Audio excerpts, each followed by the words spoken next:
Math 3, final benchmark, question 49. Which expression is equivalent to 3x squared minus 27 divided by x minus 3, where 3 is not equal to 3, or where x is not equal to 3?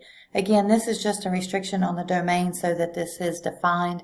If x is 3, 3 minus 3 is 0, this would be undefined. So this is just a restriction on the domain.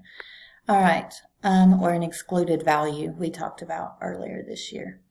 All right, so which expression is equivalent? It looks like they've just reduced this. So let's first factor out the 3. So if I factor a 3 out of the numerator, I'm going to have 3 times x squared. And 3 goes into 27 9 times. And then I have still my denominator as x minus 3. Now I can see that this x squared minus 9 is a difference of squares. So I'm going to have 3 times, and this becomes x plus 3 and x minus 3.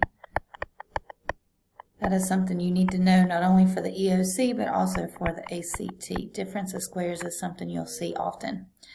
All right, so now this will cancel. Anything divided by itself equals 1, so that drops off. And then I have 3 times x and 3 times 3, which is 9. So my answer is D. So number 49, the answer is D.